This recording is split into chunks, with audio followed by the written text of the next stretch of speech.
Looks like we're live. What's up, everyone? This is the Osmo.com NHL Hit the Ice show.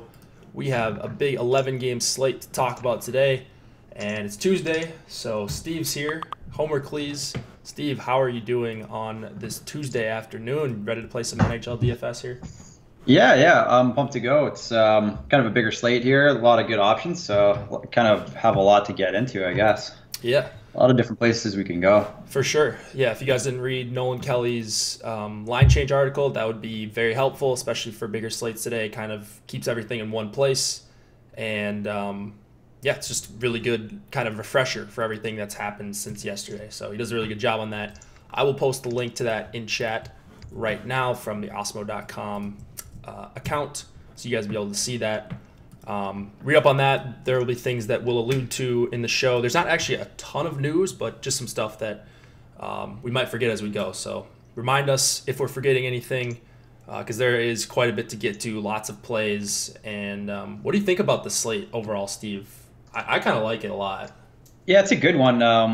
Yeah, there are so many good spots, really. So you're not going to see too many chalky spots. I mean, Vegas seems like a pretty obvious one. There's a few other big ones, but for the most part, I think it should be spread out. So I always like that. Those slates the best. Yeah, Vegas. Man, I don't even know where else. Maybe Tampa, but they're pretty expensive. Pittsburgh. I think all the big home favorites really will be popular. But there's so many good lines on the road as underdogs. Even teams on back-to-backs in really good matchups overall. So yeah, I think pretty good spot. Yeah. So we haven't talked at all about the slate yet. So no. We'll be getting each other's first takes as we go. So this will be fun. Yeah. 11 games. Let's get started here. Your team first, Minnesota Wild and the Boston Bruins. 2.5 implied total for the Wild, 3.2 for the Bruins. Alex Stalock expected to go for Minnesota, who was on a road back-to-back after shutting out the Canadiens last night. Tuukka Rask for the Bruins. What do you see here, Steve? I don't think we're going to see a ton of ownership coming out from this game. Nah, not much I like in this game, to be honest. Minnesota on the back-to-back. They got in really late last night. No, of course, I'm from Toronto, but I hate the Leafs. I'm a Bruins fan. Yeah. Actually, I don't really hate them. But no, anyway, Minnesota, yeah, they got in super late last night. I think it was 3 a.m. they said, something like that, because of a snowstorm in Montreal. And I assume Montreal probably had similar issues flying to Detroit, but I haven't really read much about that either. But we can talk about that game later on. But yeah, Minnesota, they were getting outplayed badly by Montreal. They managed to grind out the win there, got lucky at the end. And now they're playing a Bruins team that's playing really good right now. So I just see Boston pummeling them with shot attempts and stuff like that. They should be all over them. It's just a matter of if they can break through. But really, the only thing in this game is Boston won, and they're super expensive. So right off the bat, this game's probably a heavy fade for me. I don't know. Yeah, I mean, I'm right there with you. Like, Boston won, super expensive. Like, raw point wise, they're up there as like a top 3 stack for me. But they're just there's a couple other spots that I think are similar as far as just raw points, and they're just way lower priced. So you're not getting a discount at all on Boston. Minnesota is still a solid team, a little bit worse defensively on the road. They may get a good matchup against Stahl, Greenway, and Granlund if that line sticks. Who knows if it will. So I really don't want to mess with Minnesota, and then it would just be Boston 1, but they're kind of too expensive. But even if you look at that top line, they're not giving up a lot of high danger chances. Okay. So, I mean, there's not really a really great matchup on the board here. The very small sample sizes with these line combos. So there's not much you can go crazy with here. The Parise line looks like the most dangerous offensively, just from the underlying numbers there. And I know it's only been 2 games. The Koivu line didn't look great defensively. Maybe their weakest one, but they're probably the least likely to see the Bergeron line. So you don't have any interest in like Boston 2 stack or anything like that? No, I mean, David Backes is on that line, so no. But I don't know. I mean, maybe they could score a goal. I don't know. I just don't. This is a big slate. I'm not going to be guessing on maybe they go off, maybe they do something. There's really not a lot pushing me towards that line. So honestly, I'll have a sprinkle of some Boston 1, but not much. Yeah. That's about it for the game. If I end up playing that $4 on FanDuel, that's where I would have Boston 1, but I don't think I'm going to get to them on DK. And then, Yeah. what about defensemen here? Krug in play for you, or maybe Spurgeon, Suter? They're playing a ton of minutes. Suter played 32 minutes last game, but he just doesn't really do that much, even for Yeah. 4,700. So Yeah, I know that's tough, and if I like his offensive upside and it's a good power play matchup, then yeah. But this is the worst. This is one of the worst matchups you can get. Yep. He's not really a great floor guy. Spurgeon's better for that, so I think he's more likely to be the one to take advantage of the shots and blocks and all that. Krug is a pretty good price, 5,500. I don't mind that at all. Okay. But beyond that, there's really none of these depth guys here. I see he's got Tuukka Rask. Osmo's got Tuukka Rask as an A value, A projection. Yeah. So maybe I should be looking at that a little bit more, but I just don't see the volume coming of this tired Minnesota team. Like maybe in a vacuum. Yeah, right. Win equity for sure. I think Boston wins this game, but yeah. Yeah, I'm kind of with you there. I don't really want to go to Tuukka all that much. Like if I have 8K left over and I feel like I have a pretty risky lineup and I'm hand building, then sure, I think he gets the win. But that's really about it. Not going to be heavily exposed to really anything in this game. Yeah. The one thing I noticed as a Bruins fan, that Minnesota always plays well against them in Boston. Like I think Minnesota's 8-3 all time in Boston. Like they hadn't beat them in their first 6 games or so. But I mean, just given everything I talked about, them coming off back-to-back, tough flight last night, Bruins playing really well. I kind of see this just being like a low-scoring, uneventful game. Maybe Boston and the under kind of deal. Agreed. All right, Devils and Sabres, 2.7 implied total for the Devils, 2.8 for the Sabres. Keith Kincaid going up against Carter Hutton. This is another one where you don't have Eichel here. You don't have Taylor Hall. So are you looking at anything in this game, Steve? Probably honestly leaning more towards the Devils side here, and I don't really like it either way. This game probably a fade overall. Yeah. Reinhart is a game time decision. Yeah. They have him plugged in here on the first line, but you should know, he is a game time decision. And the way they had him practicing today, they had him rotating in on the power play, but for the most part, they had him practicing with Eichel and Wilson, who they sent down to the minors. Yeah. And they had, Skinner, Sabaka, Thompson on the top line. Usually, if a guy's like a legit likely to play, they'll keep him in a spot on the top line, or they'll just have some filler. Yep. So I don't really know. I don't really know what's going on in this one. Maybe some interest if Reinhardt's playing on that top Buffalo line. But beyond that, sprinkles of the top 2 Devils lines, but overall not a ton of interest in this game. Yeah. On DK, I'm not getting to really any forwards here in my 20. Assuming that's what I do, I don't think I'm going to get to more than 20 lineups tonight. So I'm kind of pretty comfortable writing this one off as far as stacks go. On FanDuel, I will get to a little bit of Devils, both, like you said, both those top 2 lines, and maybe if Reinhardt is in. So I guess kind of the same page here. Any defensemen here? You have any interest in Palute paired with Rasmus Ristolainen for 2,500 here, getting power play 2 time? I think he's probably one of your better punt options there at min price if you wanted to go that low. I don't think you necessarily have to. I don't think it's exactly the highest event matchup here, but I don't know, kind of indifferent. Okay. I think he's fine. Like if you really have to punt, he's probably up there. We'll see. Maybe Grzelcyk is another okay one at 2,600. Maybe between those two. I don't really know any of the other guys off the top of my head that are strong punts at that price. Yeah, probably not too much, right? Yeah. That's about it. If you just look at this game, like for salary relief, I kind of have interest in that Devils too. Okay. They're super cheap. And Coleman. Yeah, their underlying numbers are really good. Their shot attempt numbers and their high danger chance numbers are pretty solid as well. So if you need a cheaper line, they could be in play. Yep. Yeah, they've actually come up a little bit for me when I've gotten to 50 and 100 lineups lately. So I think the price is good for them on DK. I'm assuming it's the same way over on FanDuel. I don't pay much attention to pricing over there, but as a filler stack, I didn't look, but I will. Yeah, they should be. Yeah, they should be cheap. Yep. All right. What is going on outside my house? Party? Can you hear that? Very faintly. Okay. I'm not sure. It sounds really loud to me, so good thing you can't hear it. All right. Any goalies here? Someone in the chat was asking about Hutton for 7,900 on DK here. B points grade, B value. I'm more likely to go Hutton than Kincaid here. I just think he's a better goalie, and Buffalo's at home. Okay. I would agree there.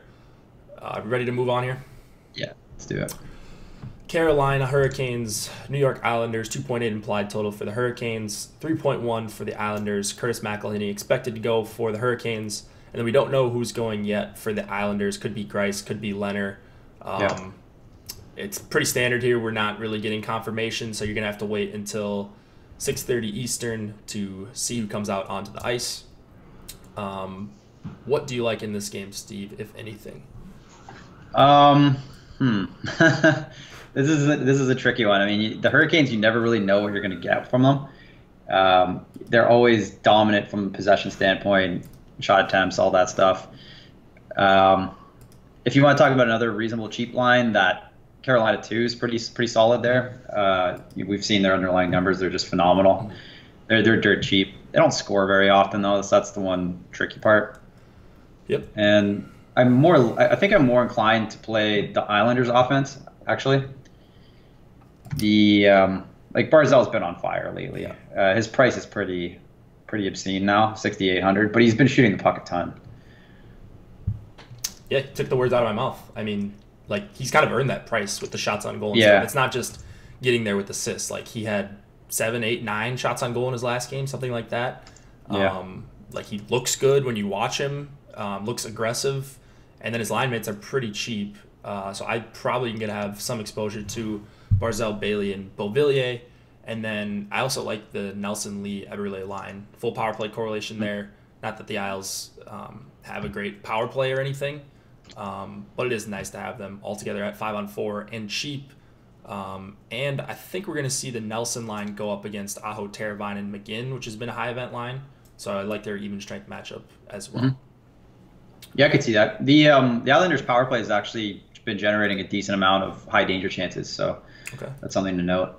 Their penalty kill has also been giving up a ton too. Yeah. What'd you say? So the Islanders on their power play, they've been creating a lot of high danger chances, and on their penalty kill, they've been giving up a lot of high danger chances as well. So there's some potential for power plays here, both power plays here. I don't know if we got any favorable refs tonight to. Of course, you said the scouting the refs just came out.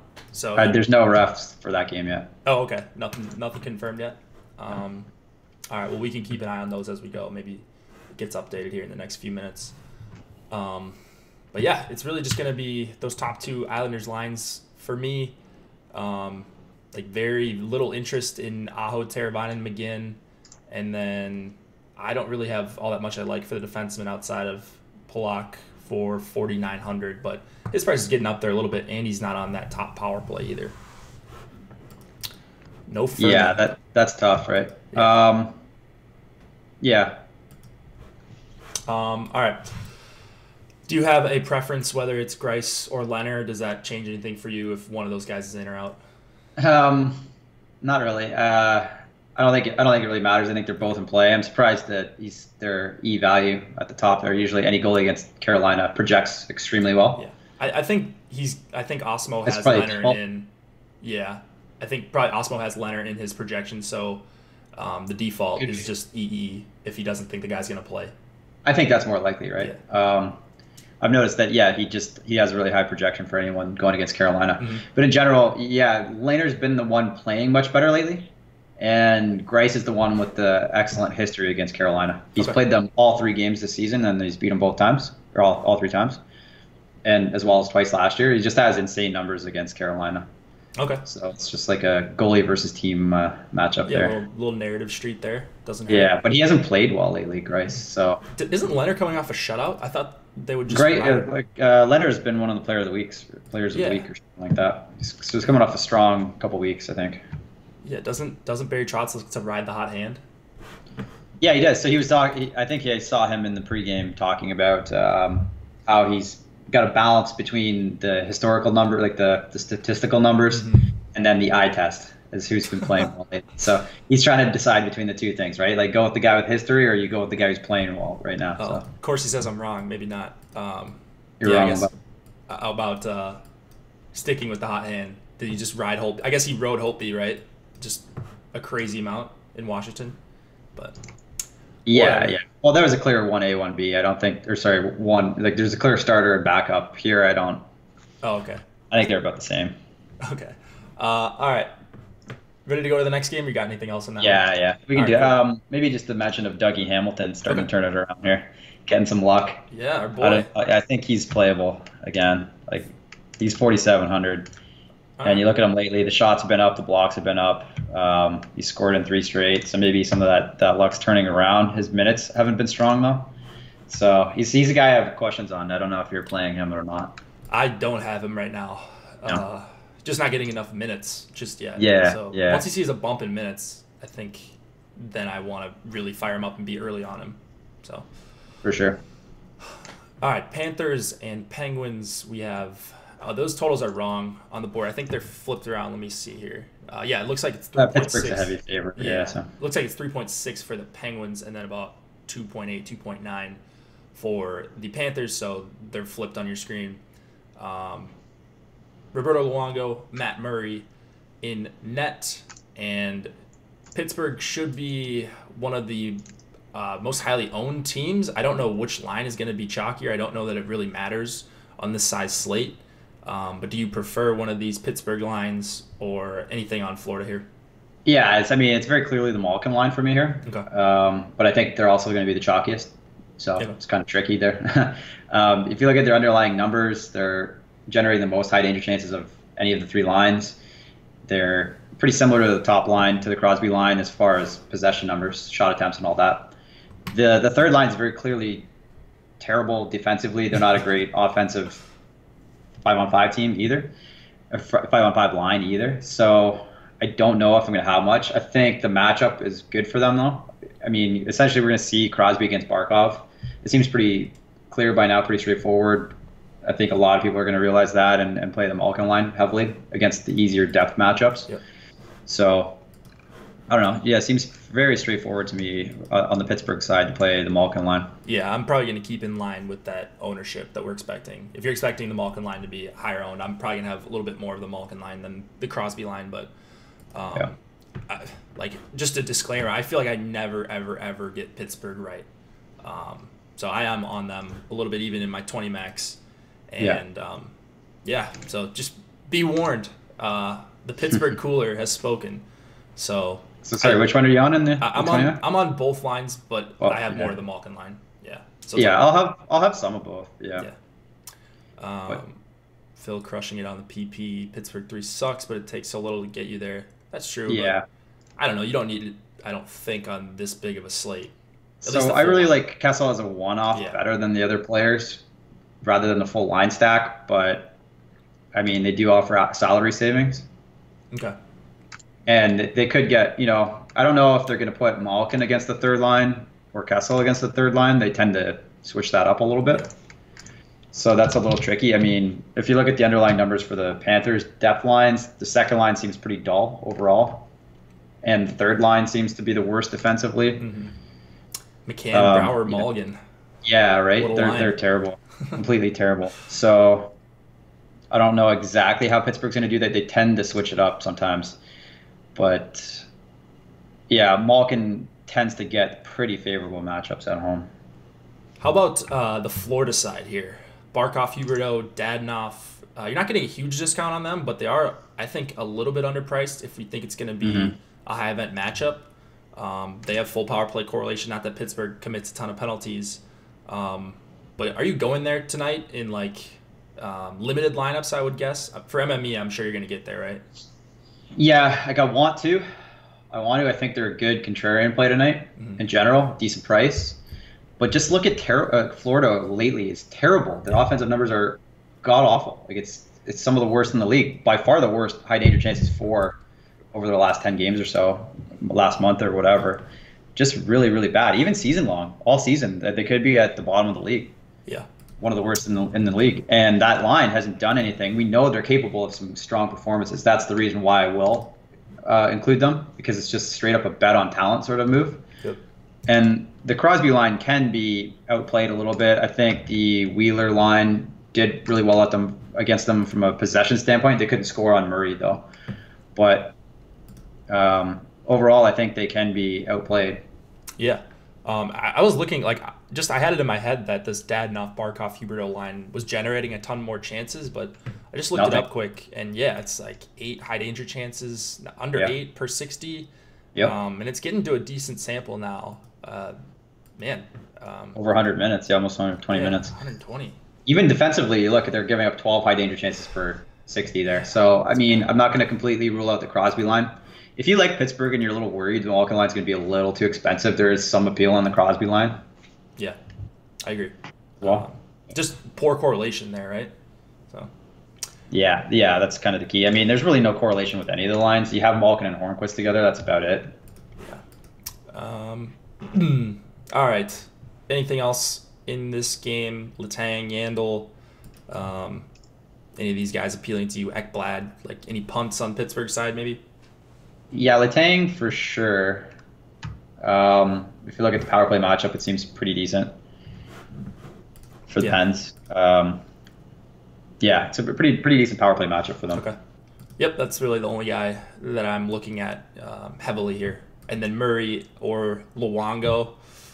Luongo would be tough. Yeah, I mean, he's pretty. It's tough to play him. He has that upside, I know.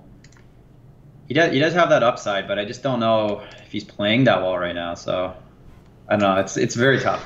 I'd have to be playing a lot of lineups to use him. Agreed. Yeah, I didn't get to him in my 20 max, which I was happy about. And there's no way I'm getting there before lock. So Murray's been playing really well lately. Yeah. You mentioned. Do you think that's going to be sort of a trend? He's been pretty bad for most of the season, but I think that's going to turn around a little bit. He came back from injury. He was 7-0 and something like that, and not giving up like anything. Wow. Yeah. All right. Well then, Philadelphia. But it seems like overall, like I want to like Florida here, but it seems like the worst possible spot. It does. Now that we're talking through it, like projections wise, they're going to come up a little bit because like that top line, full power play correlation, all that stuff, and they're a decent price. And Pittsburgh is a high event team. Have they done anything lately? No. And then their price is still high. Yeah. Well, yeah, I mean, Barkov scored goal and assist against Buffalo, got an assist against Columbus, a couple assists against Philly. Yes, okay. No, he's been somewhat consistent, I guess. I just expected their prices to come down, like St. Louis 1 levels, you know? Yeah, well, no one goes down that far. I don't know what's going on there.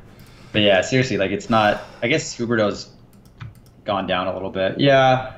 I'll play them just because the offense is so concentrated from this team. Right.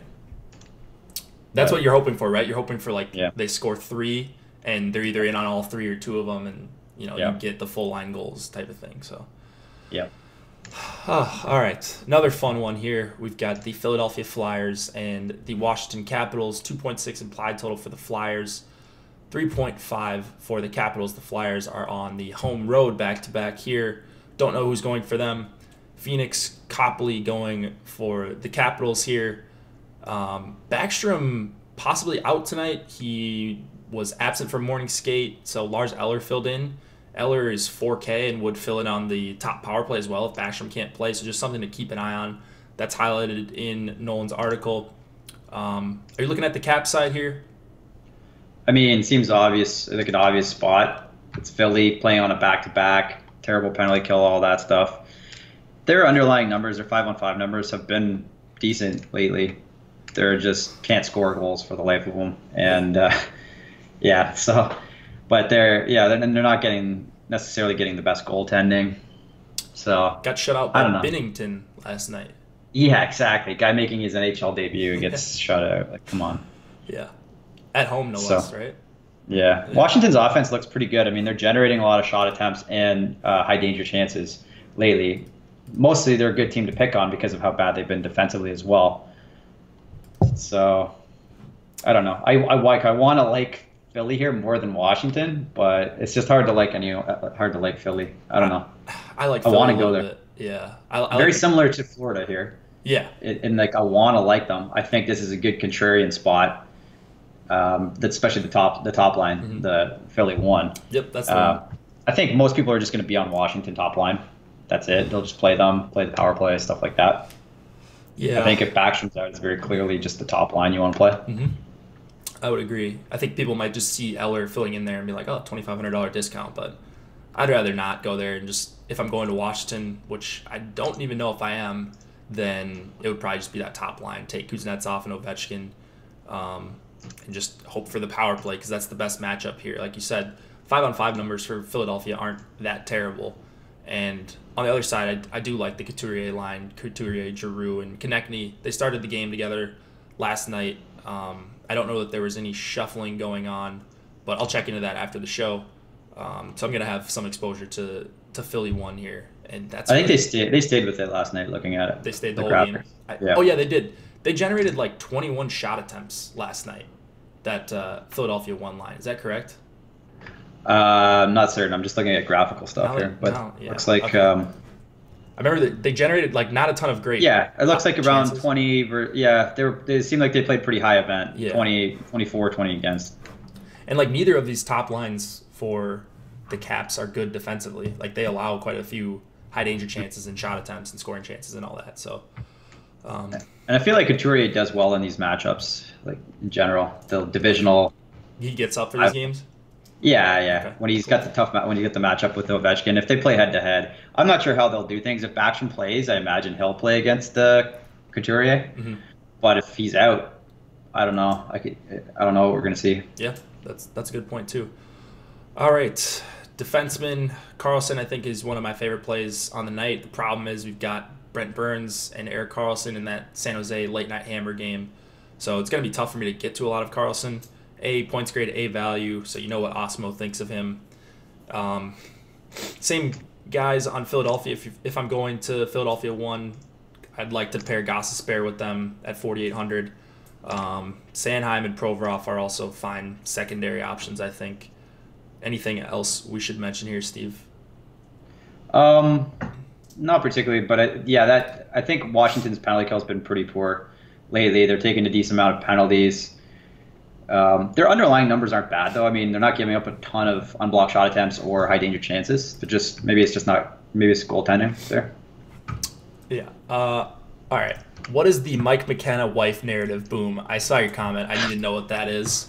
McKenna could start here for the Flyers. Did he get married in Washington or something? I have no idea. We always hear these narratives, though. So come hang out in Premium Chat if you want more wife narratives and stuff. Promo code Hit the Ice, free week at Osmo.com, NHL Premium. So, I don't know what that means. McKenna's wife went ham on Twitter. All right. Still not a reason to play him. Yeah. Copley, any interest there? The price is a bit much, but Philly can't score. Yeah. Simply, they cannot score. I might have a couple lineups in my, if I'm playing say 20 lineups or whatever, I'll have a couple Philly 1 lineups just because. Okay. It seems like a really good matchup here, but I'll also play a decent amount of Copley. Just any goalie against Philly right now seems like a good play. All right. Let's move it on. Oh wait. FanDuel projections for goalie still messed up. Oh, are they? Did you tag me earlier today? I didn't see that, Huey. I'll fix those after the show. So thanks for reminding me. I didn't notice that. All right. Montreal and Detroit. We have a 3 implied total for both teams here.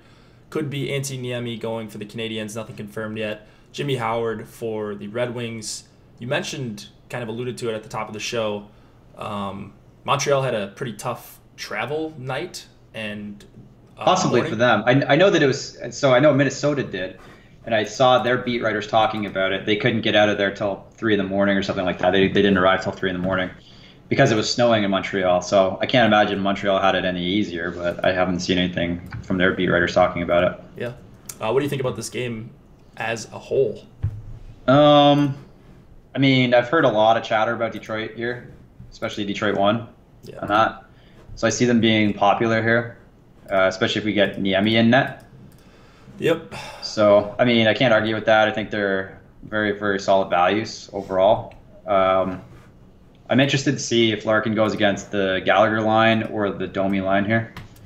Yeah. I'd obviously much prefer him to go against Domi Drouin. Yeah, I was looking at the Montreal number, or the Danault lines numbers over the last 10 games, and they were giving up like 14 high danger chances against per 60. So they've loosened up a little bit defensively. They haven't been quite as dominant, but I mean they're still generating a ton. So they're actually coming up for me in my initial crunches. I may just end up Xing them out. They're another one I just can't get right. Great numbers. They're cheap almost always, but I'm really siding with Larkin, Bertuzzi, and Nyquist here. I hope they go up against Domi Drouin, but even if they go up against Danault Gallagher, I feel a little bit better than I would have like a couple weeks ago. So I'm all over Larkin, Nyquist, Bertuzzi, and that's about the extent of it for me this game. I will be playing a decent amount of the Gallagher line myself. I think they're too strong offensively, and this is a decent enough matchup for them. Okay. But, I mean, the back-to-back kind of sucks, but it also keep their ownership down. If you look at, especially if they can avoid the Larkin line, there's good potential in this game because the Detroit depth is very weak defensively, and they're giving that Helm, Glendening, Athanasiou line some shutdown role there. They're playing against top lines and second lines for the most part. Yeah. And they're really, really bad defensively. Yeah, so, despite, like, you see Darren Helm, he's a penalty killer type, Glendening, defensive guy, they suck at it, though. Yeah. So, why would teams do that? Like, why would you put that trio? Like, they're obviously very bad. I don't know. Detroit's not a sharp organization. Terrible coaching. Yeah. I don't know. The list goes on. Yeah. I mean, they can't even get their best 6 forwards in the top 6, so. Yeah. And I think it's pretty clear we'll see the Nielsen line go against Montreal depth, so third and fourth line. The third line doesn't look too bad defensively. The Byron, Lehkonen, Kotkaniemi line, they don't seem too bad defensively. They're not too bad. Yeah, so I'm not going to be on them as much, I don't think. For me, it's mainly the Larkin line and the Gallagher line. So I'm guessing you like Shea Weber to go with your Montreal stacks, huh? He's supposed to play tonight, but he took a puck in the face last night. No breaks, no nothing. He's probably playing with the visor. Normally, I want power play defensemen against the wings, but Montreal's power play is hot garbage, so I don't think I'm going to necessarily go there. But that's fair. Nick Jensen also is a guy you can punt with. Like, he's not great, but he does play a lot of minutes, has been playing a lot of minutes recently. So that'd be the guy I would punt with on Detroit. Other than that, I really have nothing. Jimmy Howard is fine at 7,600 for me. I'm trying to correlate on DK as much as possible, so with my Detroit lineups, there's going to be Howard in a good chunk of them. Do you like any of these goalies? Howard has some GPP appeal here. Montreal has been generating the most shot attempts in the league over the last little while. And, we saw last night they just struggled to score, and now they're playing on a back-to-back. Usually kills the offense a little bit. So there is upside for Howard, even though Howard's come down to earth. He hasn't played very well lately. So I'll have some Howard for sure, just for the GPP upside there. But I wouldn't do it in like cash or anything like that. Some people might be inclined to do that. Yeah, I think there's way better options for cash. Way safer.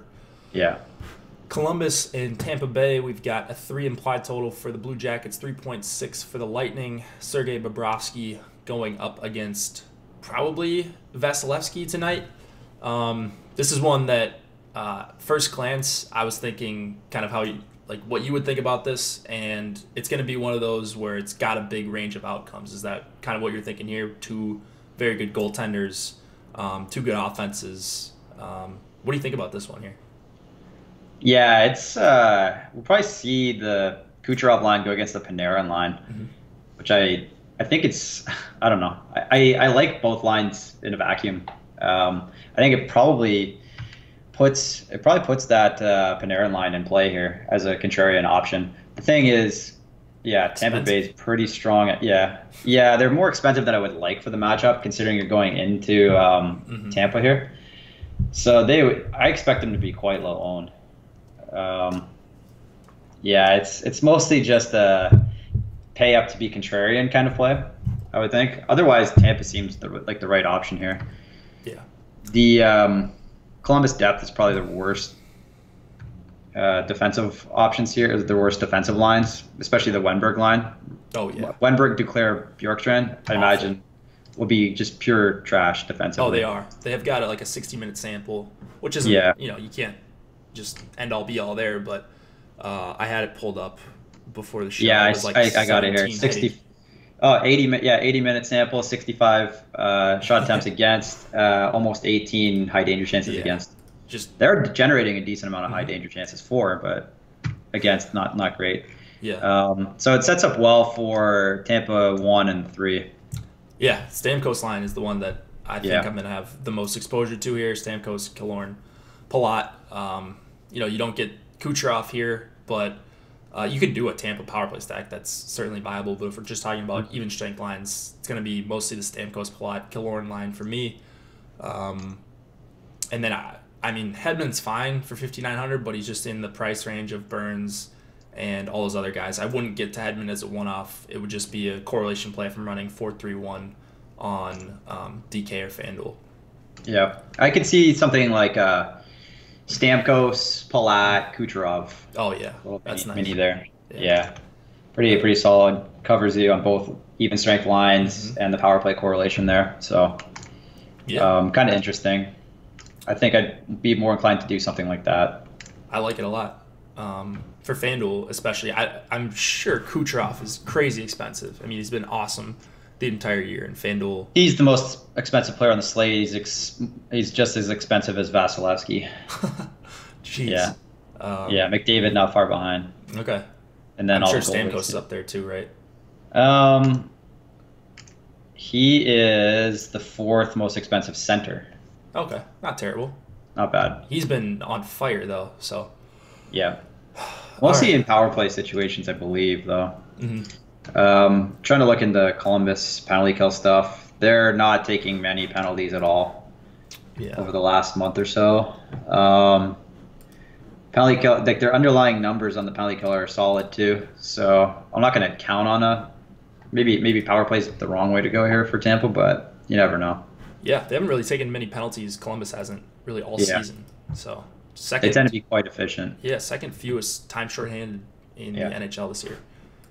Yeah, so the thing with Tampa, they're really, really strong at home on home ice. Very, very good. But defensively, especially lately, they're giving up a lot of shot attempts. Mm-hmm. They're giving up more high danger chances at 5-on-5 than Columbus is. And on the penalty kill, they're giving up way more high danger chances against too. So I think, I think there is some upside for Columbus here. We could see a bit of a shootout.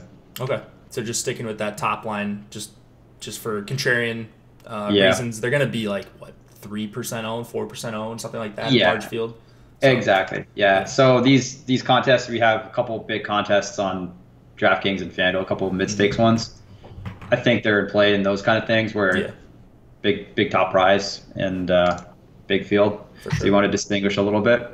There is some appeal there because everyone's going to be paying up for the the other Winnipeg, more common lines like the Washington, Louis, Winnipeg, Pittsburgh types. Yeah, that makes sense. So if you pay up for one of the big underdogs there, you probably get considerable edge in ownership. Yeah, I like that a lot. And you don't if you're thinking about it as like a portfolio of lineups, you don't need a ton of exposure to get over the field on Columbus. So if you're making 50 or 100, if you have a few shares, you're going to be over the field. You don't have to overexpose yourself and have 50% of that line or something crazy like that. So, if you're playing 20 lineups, 2 will do. Yeah, perfect. There you go. Yeah. All right, Dallas and St. Louis. We have a 2.7 implied total for the Stars, 2.7 as well for the Blues. Ben Bishop going up against, I would think it's going to be Jake Allen. I don't know why that's not confirmed yet. They probably just didn't talk. Okay. Yeah, St. Louis, like the elephant in the room here, they're just crazy, crazy cheap. And these guys all play on the power play. They played very well.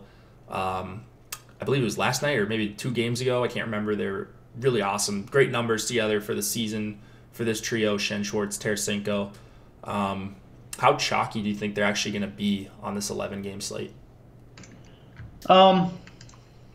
Yeah, I could see them being popular. They've played really well, but I find that people tend to go away from teams on a back-to-back in general. Okay. but I do like them. They've been playing great lately. They're starting to break through a little bit. They're one of those lines that are due for positive regression. Yep. How do you think the matchups are going to go in this game? You think it's going to be pretty clearly O'Reilly going up against Seguin, Ben Radulov?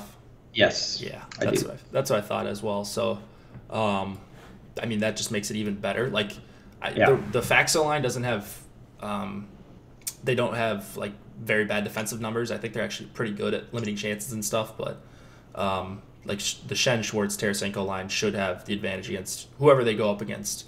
Yeah, if you look at their last game at home, they were playing against Washington. It was O'Reilly hard matching against Kuznetsov, and they had Shen against the Backstrom line. Yeah, perfect. So you expect them to see time against the second line, whichever they prefer, really. They could see a mixture of the second and third lines. Who knows? But, yeah, they're just really, really cheap for whatever reason.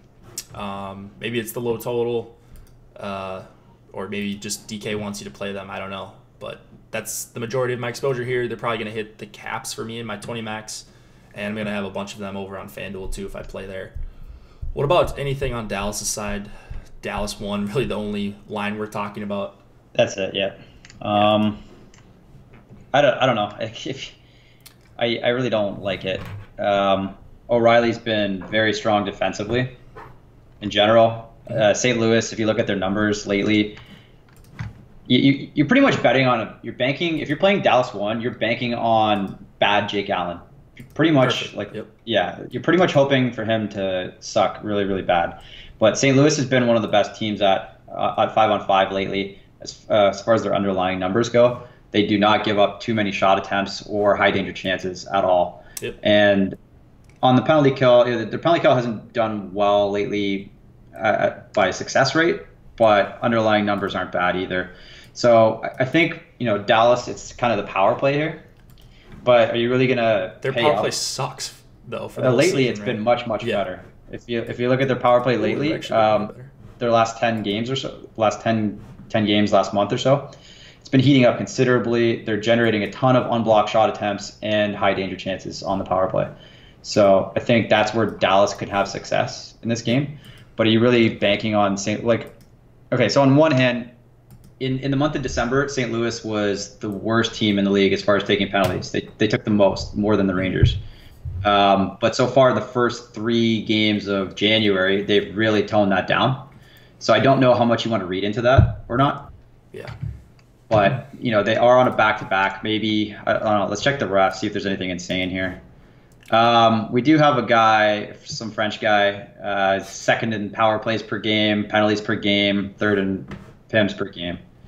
So maybe some potential there I could see. I don't love their 5-on-5 matchup. That's the one tricky part. It's hard. Yeah, it's hard to go to a line. Like, it's different for Columbus, right? Because like you like their 5-on-5 matchup, you think it's going to be high event. Whereas this one, like they're getting a good shutdown center, and you're really paying almost $20K or over $20K, I think, for just the power play. I don't know. I'd rather not. So that kind of spells out to me is John Klingberg is a one-off here. Okay. 57. So sure. Yeah. I don't think we have. Yeah, Spez is still on the top power play. If it was Faxa, maybe I'd do a Faxa one-off kind of deal. Okay. But otherwise, yeah, it's just a bit too much. I mean, Ben is super cheap. I like Ben in a vacuum there. Pretty good, but Radulov and Seguin are pretty expensive there too. Yeah, that's the issue, right? So yeah, it's like how many power play goals do you think they can score tonight? Even if they get 2, you're still not getting there. One of these top lines is gonna go nuts. Yeah. So I don't know. I'm just not gonna get there, especially not in 20 lineups. Mm-hmm. You need Jake Allen to play especially bad in this game, and I just really like this game. Looks like it's gonna play to the under. So yep. I'd much rather take the value on St. Louis 1. In a 2-1 game, you only need 2 goals from them. Mm-hmm. You probably need 3+ from Dallas 1. That's kind of the biggest issue for me. Agreed. Yeah, price discrepancy is crazy here. Yeah. All right. Anything else in this game we want to talk about? You like Allen at all? Yeah, I'll take some flyers on him. Probably have to play a significant number of lineups before I go too crazy there, though. Yeah, he's I'll have a little sprinkle of Allen, as I always do when he's 7,200 and Yeah. like basically, a pick 'em. So it's just good value for a goal here. You never know which Jake Allen you're going to see. So Yeah.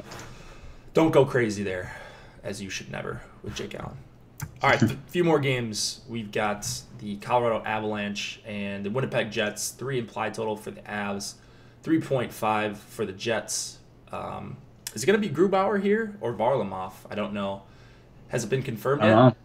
I'm seeing Grubauer here on Daily. Yeah. That's Grubauer? Well, I just see he was the first goalie off Okay. the ice at morning skate, and that came in at like 4:45, so Eastern. Okay. So I don't know. Hellebuck for the Jets, that is confirmed. We've got quite a bit of star power on each of these top lines here. You guys know my thoughts on Winnipeg. They're probably my favorite spot on the entire night. But what say you, Steve? If you just look at what Colorado's been doing for the last month or so, just terrible defensively in every regard, and their goaltending hasn't been saving them. So Yep. I think Winnipeg offense seems pretty solid in the spot. You can go to literally any of the 3 lines. I think it's pretty clear we'll see Scheifele line against McKinnon line, right? Yep. Now I'm wondering, do I want to play the second line here for Winnipeg at all? Do I want to have any exposure? I mean, obviously I'm going to have exposure to the top line. Their full correlation on the power play, which is really key because Colorado's been poor defensively. So, sorry, poor on the penalty kill. Yep. Yeah, I feel like And they take a bunch of penalties too, which is the thing that I love. Yeah, So that as well. So yeah, I don't know. It's going to be Winnipeg 1 pretty much or bust for me tonight in this game. I don't know. I love them. I think they're priced very well, especially when you consider Connors is 5,100. Full power play correlation against a team that, like we said, already commits a ton of penalties, and they're not good on the kill, and they might have their backup goalie in, who's, he's fine. Grubauer's fine if he's in, but still backup, not as capable of standing on his head as a guy like Varlamov, I don't think.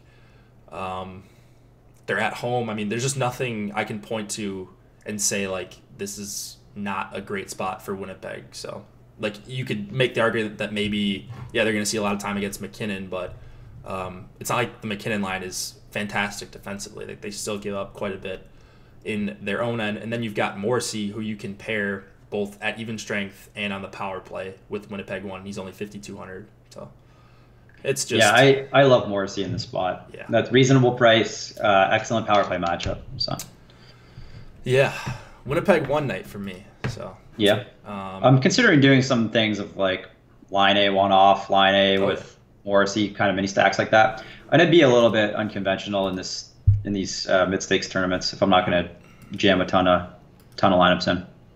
You could, so like if you're on Cruncher and you're playing the Minimax or whatever, if you're playing the $8 or the $20 and you're playing a bunch of lineups, you could run, like you could cut off part of your crunch with like normal Winnipeg 1, and instead of like just add line A to the top line and run a few more Winnipeg power play stacks. So yeah, that'd be something I'd be interested in doing, especially on FanDuel.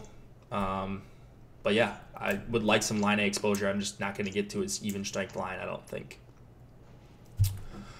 All right. Yeah, I hear you. Although there is some nice value in maybe Roslovic, someone like that. Power play 2, dead minimum. He scored last game too, didn't he? Yeah, well, he's kind of been the prospect that everyone's hyped to want to play if he ever gets a shot, and this, could be a shot. 20 min priced, right? So if his minutes get up there, if he's up to 15 minutes, I think he's a good kind of one-off player. Yeah, as well, like just a punt option. For sure. All right. What about I haven't heard really anything about Colorado 1 tonight. Are they just going to go completely overlooked tonight because of their price? I think you always have to keep them in your portfolio. Agreed. And pretty much just leave it at that. It's just like... It's just the worst when it's like they're like 3% owned on a big slate, and it's like, man, why didn't I just play the best line? It's not the best spot for them, but they're like, they just have a great power play. They play a million minutes. If it's close at all, if it's 4-3, they're going to get double shifted. Mm-hmm. It's crazy how often they're on the ice. So if you want to pay up another spend up to be contrarian spot, I'd rather go to them than Dallas. I know it's not quite the same price, but similar enough that I'm just going with some Colorado one, especially on FanDuel. I'm finding myself fitting quite a bit of them. Yeah, well, if you look at Winnipeg's penalty kill as well, they're not taking a lot of penalties lately, but their penalty kill hasn't been great lately. They're giving up a ton of unblocked shot attempts as well over the last 10 games, and a reasonable amount of high danger chances against on the penalty kill. So good power play spot for them in this matchup. All right. Anyone outside of, you mentioned Morrissey, we both really like him, and then I'll play some Trouba as well for the discount there. I mean, they could still have, obviously Colorado's bad enough at 5-on-5. I just think they're mostly going to be playing. Those two will match up hard against the McKinnon line as well. So 5-on-5, maybe it opens up some block opportunities for Trouba there, but I do expect them to play with Scheifele a lot too. Yeah. So there's some correlation there at 5-on-5. I love it. All right.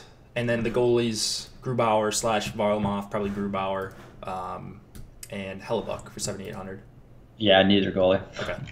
I'm kind of on the same page there. Yeah. All right, Rangers and the Vegas Golden Knights, 2.4 implied total for the Rangers, 3.6 for the Golden Knights. Alexander Georgiev going up against Marc-Andre Fleury. Is this going to be a Vegas rout here, one of the biggest totals on the night? Man, how bad have the Rangers been? It's so bad. It's absurd. It's absurd. The amount of penalties they're taking, too? Yeah. It's crazy. I haven't been paying attention to news today on them. I don't know if they've changed lines or if, is Hayes, he's not playing tonight. No. He's not back. I don't know if they changed their line combos or anything. Did they do that? So it's Howden, Buchnevich, Nemesnikov on the second line. Kreider, Zibanejad, Fest will look like it stays together. This is what we have on Osmo.com on the lineup builder, and then Strome, Yedel, and Zuccarello. So just kind of a mess. Yeah, that's the way it looks. Just smash Vegas 1 and Vegas 2 and the power play. Mm-hmm. Pretty much what I'm going to do in this game. So no Riley Smith we should mention here. Don't be worried, though. Max Pacioretty will fill in on the top line, 5,300 A points, grade A value. Just awesome value on this Vegas side, especially that top line. I think they're very clearly underpriced. And then, if you want to go to Peary, Stastny, Tuck, that's also fine. I think they're really cheap on FanDuel. They made Peary a center. Yeah, I saw that. I don't know. I don't know why, but okay. Luckily, so DraftKings is pretty good, I guess. The util spot doesn't really change too much. Yeah. I think they're the only line that's like that double center tonight. At least. Yeah. Are there any three winger lines out there that you knew of off the top of your head? I don't think so.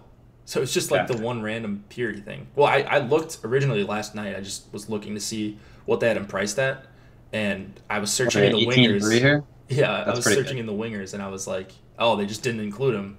Yeah. But then they're just randomly in the centers. So whatever. He's 3,500 on FanDuel. That's ridiculous. This line's been playing really well. Easy cash play on FanDuel. Yeah. Lock him in for sure. Yep. So what else is there to say besides play Vegas here? I usually don't like teams going into Vegas as far as targeting them for DFS. So, it's just really all Vegas here. And maybe interesting to note that the top line's cheaper. It was like this for one of the showdown. Maybe it was on the day before New Year's Eve, something like that. And everybody smashed Vegas too because they had awesome results. So I don't know if that holds true tonight, if people just want to play Peary, Stastny, Tuck, but I think it's going to be pretty spread out. So give me Vegas 1 all day in that. Yeah, a guy I really like. I don't know. So looking at our graphic here or whatever, or I guess daily face-off, all that stuff, seems like Schmidt on power play 1 here versus I don't know what's going on with these power play lines. I don't know how accurate they are. Let's see. Okay, depends how you list them. So Theodore's playing with the Carlson Marchessault line. Okay, perfect. That makes sense. Yeah, I don't know. This is interesting with Riley Smith out. I don't know what they're going to do with it. But I do like Theodore as 4,200 value there. Yeah, I mean he's going to be one of my highest exposed guys behind Burns and the top tier guys. So yeah. but he fires a high amount of shot attempts there. Yeah, Vegas Schmid's PP a lines were bit more run expensive. in morning skate today. So the ones Yeah, listed are not guesses. Okay, cool. sweet. All right. Fleury, 8,200. Too expensive for you? Upside wise, not really. Yeah, I mean, I don't see the volume coming here, Yep. really. Probably good for cash. I think solid, but Rangers have the fewest shot attempts for at 5-on-5, so Yep. I don't really know what you're hoping for here. Just you're praying for a shutout, Right. maybe a goalie assist, Yeah. help you I out. mean, even if you get your 18 save shutout, I don't think Maybe that's he gonna scores a change. goal. He was on Spit and Chicklets pod the other day talking about how he always wanted to score a goal. So, I mean, that's always in play. Well, there would have to be an open net situation. There's not going to be if they're up 5-0. They're probably going to be up by 10, so Yeah. maybe not. Yeah. So, But maybe he just scores on the goalie. yeah, maybe just I don't know. who knows? Just leave the net. Yeah. All right. Looks like we basically covered everything there. No Rangers for me. No Georgiev. It's too big of Nah. a slate. There's way better. I'd rather way take a better shot on the Wongo than on Yep. Georgia at the same price. Agreed. Last game of the night, Edmonton Oilers, San Jose Sharks, 2.8 implied total for the Oilers, 3.6 for the Sharks, who are on a back-to-back. Cam Talbot, and it looks like it's going to be Martin Jones again tonight. Yeah, that's interesting. Yeah, so that's not confirmed also. Still could be Dell, it's possible, but Dell was skating with the scratches this morning. I saw one of the beat writers tweeted out. So, we've got these Sharks lines super balanced. They've been playing well. I guess which one is your favorite Sharks line here? I don't know. Let me take a quick look at. I think one and two are both reasonable. I'm sorry. When I say 1 and 2, I'm thinking I'm considering 3 as being their top line. Honestly, right now. Hurdle. They're in the shutdown role. They played the shutdown role against Kopitar last night. They have the best. Yeah, the hurdle line. Surprisingly, shockingly, they have the best offensive numbers. It's very close. All 3 are very solid here. You have the Thornton Pavelski line playing against the third line, fewer minutes at 5-on-5. Okay. So I'm at least interested in them. I still like the Hurdle Kane Donskoy line the best. I agree. That's my favorite one. Edmonton, I don't know what the hell's going on with those lines. So yeah. So it looks like. But that top line, look, they played one game together, but oh man, those numbers. Why are they bad? Real bad. Real bad. It was just one game though. It was one game. I don't know who they played, but they're looking pretty poor against Anaheim. Yeah. Of all lines, against the Kessler line of all lines. Yeah. So if you're getting smoked by the Kessler line, Kessler line's actually been better. I did notice that they've been a lot better lately. Still not great, but like they were one of the worst lines, one of my favorite to target early in the season, and backed off that a little bit. But man, yeah, who knows what's going on with these Oilers lines? Like at least the Sharks have 7 or 8 good skaters to put in their top 9, and the Oilers just do not. So they've split up all of McDavid, Nugent Hopkins, and Draisaitl. You can't play Edmonton here, I don't think. Who knows if these lines stick? So McDavid one off. If you are inclined. I just don't like the matchup in general. It favors San Jose so heavily. Edmonton's been really bad on high danger chances against that 5-on-5. All of San Jose's lines are generating a lot of high danger chances. Only the Thornton line's given up high danger chances against. So that, and then they're going to play one of the depth lines. It would be Edmonton 2 or 3. I'm not sure which one they consider the second or third, whether it's the Nugent Hopkins or the Draisaitl line. So I don't know specifically how they match those. That's the one tricky part. Yeah, I don't think it really matters all that much for San Jose's sake. No, not too much, I guess. All right, so Couture and Hurdle, my 2 favorites for San Jose. They're really close. I think I lean towards Hurdle just a bit. And obviously you've got Burns, Carlson. I saw a couple of games ago they both played the entire power play. Both 2 Sounds minutes. about right. Yeah. Yeah, I do so that. They're just. Why would you ever take them off the ice? I have no idea. So they're playing. They played last night and they played a ton of minutes. So maybe a bump back, especially if they're handling Edmonton early, which is a very clear possibility here. But yeah, like 30, 29, 27 minutes for Karlsson his last 3. Burns sort of the same thing. So both of these guys, like, lock them in if you can. It's just an awesome play. There's no really other way to say it. Mm-hmm. Jones Talbot, 8K for Martin Jones on the back-to-back. Nope, didn't think so. Probably not. Yeah, I don't know. He played fine last night. Didn't face too many shots, but same thing here. I don't think he's going to face a ton of volume. I don't expect a lot of volume here. He's the same price as Tuukka Rask. Yeah. I think I'd rather take the guy at home against the team that's on back-to-back rather than the other way around. Yeah, and at least Minnesota can generate some shot attempts too, right? Yeah, yeah. All right. So, I don't know. I'm just leaning that way. Honestly, I think San Jose is all in play here. I just wonder if I want to touch Edmonton at all, if you just pick and choose the best pieces like McDavid, Nuge, and Draisaitl kind of deal. But Draisaitl's listed as a winger, so you could pull that off. Yeah, that's the problem. Maybe hope they get back together or something. Mm-hmm. Yeah, Beyond that, I think they've had decent success against San Jose. I think they've played fine against them. I think what I would do, actually, now that I'm looking at it, if I'm going to Edmonton, is just go McDavid with Draisaitl and Chiasson. That would be full power play correlation. And then Draisaitl and Chiasson are playing at even strength together. So it's possible they end up being centered by McDavid. It's happened already. They've got a sample. Like, they know that line can generate offense. So that's probably what I would do. Yeah, I think I like that. I'll take a shot on Draisaitl and Chiasson McDavid, yeah. Yeah. All right. That will do it for the 11-game slate. We went a little bit long. Give us a like if you did enjoy this. We see all of you guys coming in. We appreciate it. Thanks for participating in chat. It really helps us out. Gives us stuff to talk about. And you guys make sure we don't miss stuff. Steve, you got any last words of wisdom for this 11-gamer here? Not really. It's just wide open. You can see most of the heavy favorites, the home favorites, are going to be popular tonight. Mm-hmm. We talked about a number of possible contrarian lines on the road here, so there's a lot of good options tonight. So just keep that in mind when you're constructing your lineups. Yeah, love it. Anyway, yeah, good luck tonight. Good luck, guys. See you tomorrow.